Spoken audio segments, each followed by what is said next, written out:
First things first, please arrive 15 minutes early.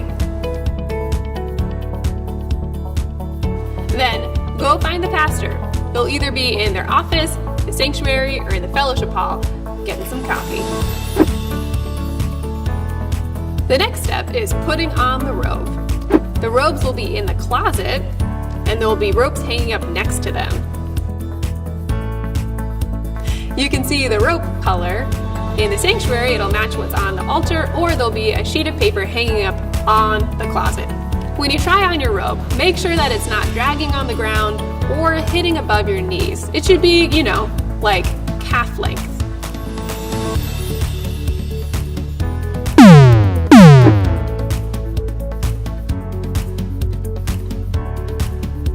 So find a rope, the right color, then fold it in half, make a little loopy thing, and then loop it around you, and then loop the other two ropey things through the rope thing. And there you go, presto, all done. If you need help tying your rope, ask a pastor. They should probably know how to do that. Now it's time for worship to begin. During the first song, the usher is going to light your candlestick thing. And then you walk through the doors slowly. Walk, do not run, up to the altar.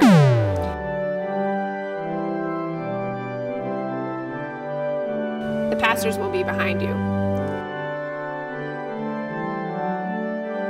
Once you get up to the altar, pause for a moment, catch your breath, think about God, and center yourself.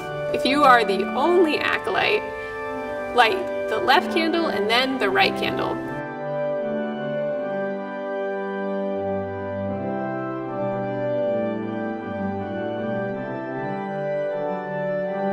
If there's two acolytes, then you decide before you walk into the sanctuary which candle you want to light.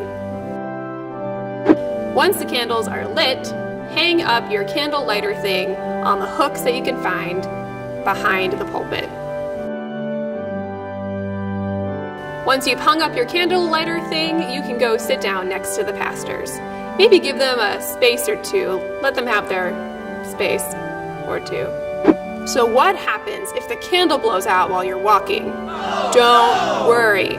The pastors will have a lighter up by the pulpit, and they'll relight your candlestick thing when you get up to the altar. Don't panic. It's going to be okay.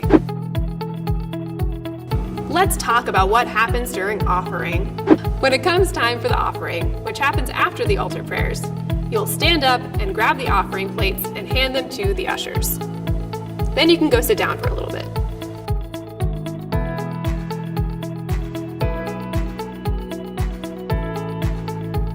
Once it's time for the offering to be collected again, you'll stand up and you'll wait for the ushers to come and bring you the plates. Once you get the plates, you'll pause for a second, lift the plates up to God with thanksgiving, and then return them to their proper home.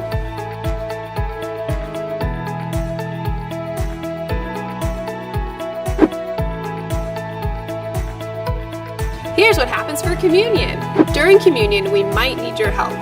We'll need your help on the Sundays when we use the little cups for the grape juice and the wine.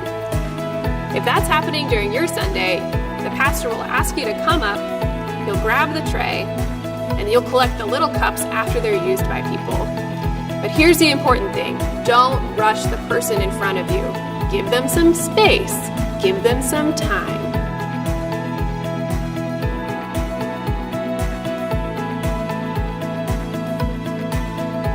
Once you're done collecting the cups, you can return the tray to the altar. Worship can't end without you. Gotta extinguish those candles during the last song. You'll stand up and get your candle lighter thing. You'll extinguish the first candle, and then you'll light the taper on your candlestick thing, and then extinguish the final candle. Then you can walk out slowly, again, don't run out of the sanctuary, and exit. The pastors will follow behind you. Then you can return your robes, you hang them up, please, and hang up your rope, and then you are good to go. So here are some things not to do if you're an acolyte. You should not be on your phone. You should not twirl a rope during the service at any time. You should not wear sandals. And you should not blow out the candles using your own breath. There is definitely part of the candle lighter thing that'll extinguish the flame for you. The candlelight thing is not a weapon or a toy. If you have any questions, ask a pastor, an usher, or go find Kyle. Now you're ready to be a professional acolyte. Have fun!